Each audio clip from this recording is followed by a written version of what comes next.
Hey everybody, it's Sarah and it's Vlogmas day 10. That's right, we're in double digits, people. And it is the last time that I can show you on my hands how many days we have. Hope you enjoy my vlog.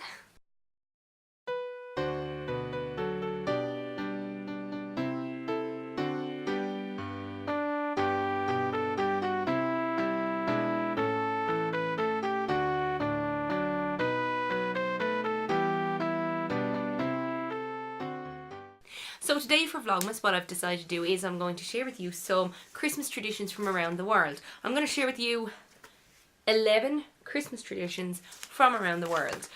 I covered up where it says 12 because I counted and there's not 12 in it, there's 11. So I'm going to share with you 11 Christmas traditions. So what I've decided is that today I'm going to show you these 11 Christmas traditions because last week I shared with you 13 Christmas facts. And next week, I have another idea of one of these kind of, what I'm going to call lists. So kind of Christmassy things that I found on the internet. Let's begin, shall we? Christmas tradition number 1 is going to be coming to us today from Russia and the Ukraine. So, in Russia and the Ukraine, in the Orthodox Church, they follow the Julian calendar as opposed to the Gregorian calendar that we follow. This means that they actually end up celebrating Christmas on January 7th. So, Christmas Day for them isn't December 25th like the rest of us. So what they do is they actually fast for 39 days leading up to Christmas. Would be the Orthodox traditional thing to do. During the 39 days they are to contemplate on their lives and prepare for Christmas. Then when the first star appears on Christmas Eve they can start eating, and they have a feast of 12 servings, and this feast of 12 is to celebrate the 12 apostles. So each dish is to celebrate the 12 apostles. I think it's pretty cool. You know, it sounds like a very spiritual and religious thing to do. And hey, fast for 39 days. I couldn't fast for 39 minutes, let alone 39 days. So fair juice to them.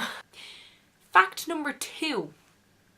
It's our own fact. It's an Irish fact. It's not the fact that I would pick, so I'm going to put this with my own fact that I didn't find on the internet. In Ireland, traditionally speaking, we leave out Guinness and mince pies for Santa Claus. And by we, I mean not me. When I was younger, we used to leave out mince pies. We used to leave out Guinness. We used to leave out Budweiser. I remember small, you know, the smaller cans of Budweiser. I remember leaving them out for Santa Claus. And we probably left out milk and things like that as well, I don't know. And we used to leave out a carrot for Rudolph. But what we used to leave out is my dad cooks the turkey the night before Christmas Eve. So he doesn't cook it Christmas Day, he's cooking it on Christmas Eve. And when it's cooked, he usually used to cut a little bit off and leave it for Santa Claus in a sandwich. I can't remember really ever leaving anything else, to be honest. Let me know down below, what do you guys leave out for Santa Claus now that you have children, or what do you remember leaving out for Santa Claus yourself? I do remember leaving out a letter that I used to ask Santa to sign every year to say that he'd been to my house and he left my present. Christmas. My fact, because I think that's not a great fact to remember Irish people, like Guinness and mince pies. Everybody knows that you leave something out for Santa Claus. That's not really just an Irish tradition. So the Irish tradition that I'm going to say is midnight mass. So traditionally on Christmas Eve, the vigil mass is always midnight mass. Okay, it's not always celebrated at midnight anymore. Like in our own local church, it's celebrated at 9 p.m. But nonetheless, it's still called midnight mass. And the reason is because as Catholics in Ireland, we believe that Jesus was born at midnight. So we celebrate him at midnight. Now, the reason that it's midnight mass, or the reason Christmas Eve is the only night that we have midnight mass, I should say, is because of this. Think about it. There is no other mass celebrated in any parish up or down the country apart from midnight mass at midnight, which is actually at 9 o'clock in our church. But nonetheless, I think that's a much better Christmas tradition than Guinness and mince pies. Let me know what you think. And for those of you who are thinking, Sarah, it's not all about church, it's Christmas. Christmas, the birth of Christ.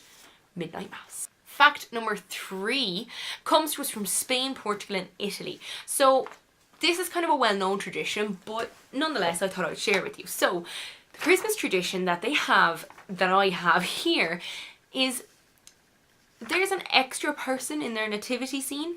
So often either in their crib, or they might create a scene of the town of Bethlehem with Mary, Joseph and Jesus, the shepherds, the wise men, the animals. They also have an extra person. This person I can't pronounce it properly, so forgive me, is the Kagangar. Let me know if I've pronounced that wrong. Sorry if I have. But basically, what he is he's a man who has his knees around his britches and his bum sticking out, and he has feces at his feet. So he is the man who poos in the crib. Here is a little picture of him. Spain, Portugal and Italy. A little bit weird. I'm not gonna lie. We won't be putting one of them in our Irish crib, let me tell you. Fact number 4 comes to us from the Czech Republic, and I'm gonna read this because I'm not 100% on what it is. Oh, I love this one. Okay, so in the Czech Republic, every year, single women can tell whether they're going to get married or not on Christmas Eve. How, you might ask, all of the single women going, how do I know if I'm going to get married? Well, all you need to do is stand with your back to your front door. So you go outside and you stand with your back to your front door. You take your shoe and you throw it over your shoulder. And if it lands with its, let me just see. If the shoe lands with the heel pointing towards the door, you ain't getting married. Ain't not happening. Don't be making plans. You're not getting married. You're still single. But if it lands with the toe pointing towards the door, congratulations. Move out and get a house and a wedding dress and book a venue and a DJ because you're getting married. I think this is great. And this is what it actually says. It says that it means that she will move out of her parents' house and should start making wedding plans. The poor woman, if she doesn't get married after that, she must be heartbroken. I think that we should bring that in. Wouldn't it be great fun? Women all over the country flogging their shoes over their shoulder on Christmas Eve. Oh, I'm actually going to start crying with laughter. Christmas tradition number 5 is coming to us from Sweden. It's coming to a particular town that I cannot pronounce, so I'm going to put the name of it around here somewhere. It's spelled Gavle. I don't know how to pronounce it, and I don't want to insult people by trying. So, in this town, it's traditional that they set up a giant goat made of straw to mark the beginning of the Christmas holiday season. Now, throughout the years, vandals try absolutely everything they can to burn the goat down. I don't know why, because it doesn't tell me on the internet, but it seems like a kind of a strange tradition if you ask me. Over the past 48 years since 1966. Is my maths right? I don't think so. Anyway, since 1966, it's only lasted the length of the time 10 times, which means that every other time it's been burnt down.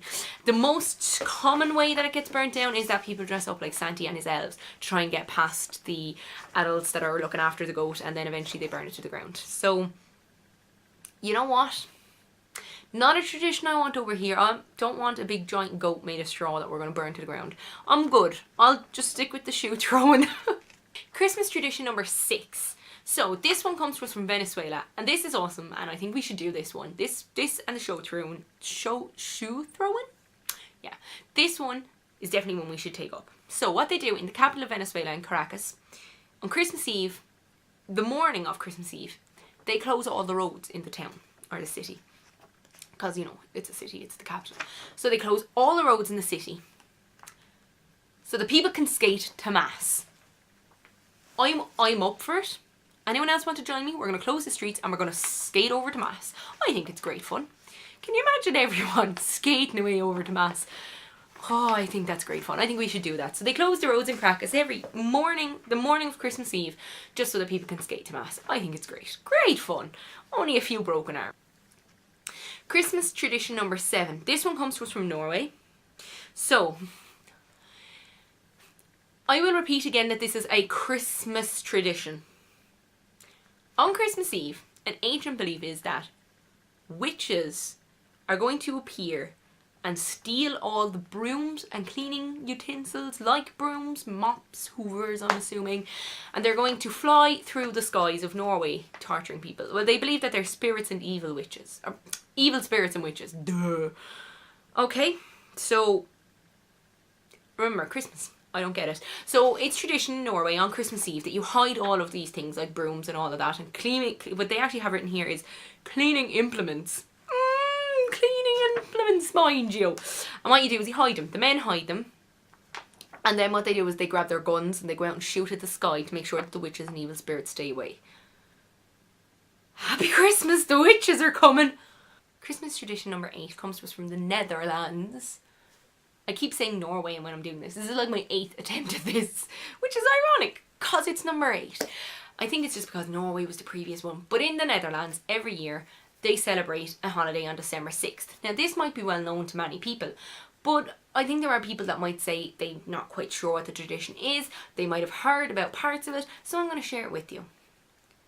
On December 6th in the Netherlands, every year, a character named Black Pete goes through the town, or the villages, what have you. He spreads Christmas cheer by giving sweets and nuts to the children that are being good throughout the year, and who have also filled their boots with hay and straw to feed his horse. Nice little tradition there. Tradition number 9 comes to us from Germany. So, in Germany every year, this is yet another December 6th tradition. It is called Nikolastag, or St. Claus Day. So, sorry, my leg has gotten tired. So, every year in Germany on December 6th, children, as they're going to bed, will leave their boots or their shoes outside their door. And if they have been very good little boys or girls, their boots are then filled with sweets and almonds and marzipan and other toys and treats that the children like. However, if they've been bold, they will get a gold birch branch, or I guess branch, or kind of piece of the tree, nothing too big. And this is to symbolise that the child has been bold. Traditionally, this would have been used as something that would have been used to whip people. So it's shown to show that this child hasn't been a good boy or girl throughout the year. Hopefully, most of the children do get their sweets, toys, almonds, what have you. And I am hoping that not too many of them get the birch. Unless they deserve it. No, I'm hoping nobody gets it. Christmas tradition number 10 is coming to us all the way from Greenland. So this one... Oh god, this one. I do not like this one. I'm going to have to read it because, oh my god, yeah, no. Prepare for this. Christmas tradition number 10 is coming to us from Greenland, and it's about food. Rather than having traditional foods like turkey and ham with cranberry sauce, mince pies, you know, Christmas pudding, Christmas cake, they have something called Kivik. I'll put it here. It's Kiviak. This consists of the raw flesh of an auk wrapped in sealskin, which has been left under rocks for several months to decompose. This is what they eat at Christmas. It is a treat in Greenland and is considered delicious. Matak, which is a whale skin with the strip of the blubber on the inside, is also served during Christmas celebrations. I don't want to go to Greenland for Christmas. No, I think I'll stay here where I can have a Cadbury's selection box and I can just get my own blubber to grow from all of the food. No thank you, Greenland. It sounds nice. If you like it, each to their own. And finally, we are at Christmas tradition number 11. I say finally because this video might be short, but it's taken me forever because I kept making mistakes. So, Christmas tradition number 11 is coming to us from Slovakia. This one is about Christmas dinner again. So, at the beginning of Christmas Eve dinner, the head of the family takes a spoon of a traditional dish made out of bread, a poppy seed filling and water. It is called lukasa. He throws it up at the ceiling, or she throws this up at the ceiling, and the mixture remains glued to the ceiling.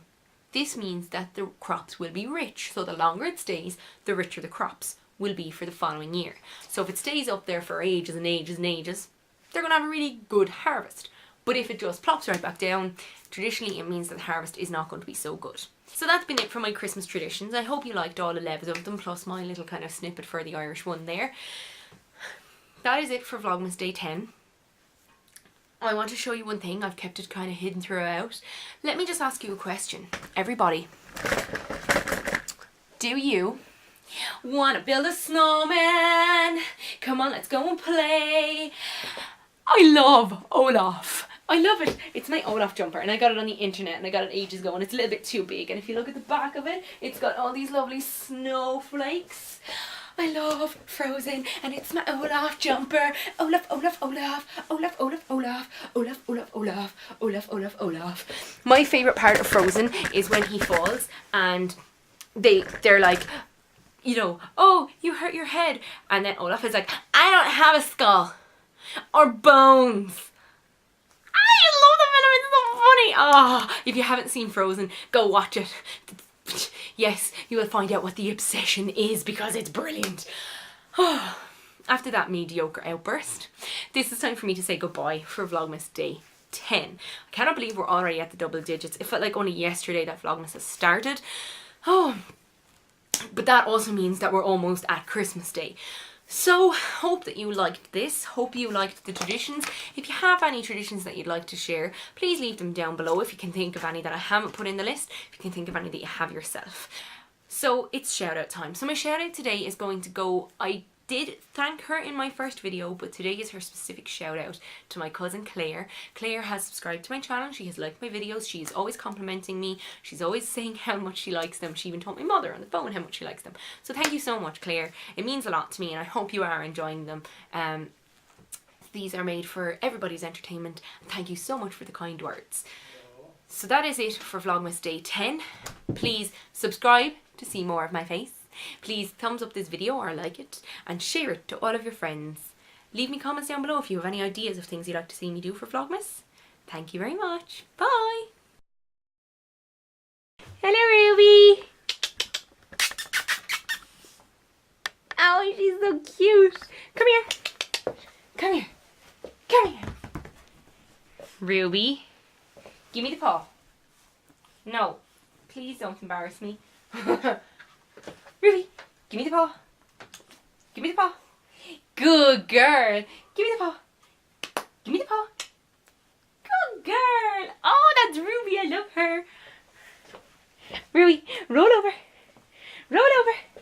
Oh, that good girl. Oh, she's so obedient today.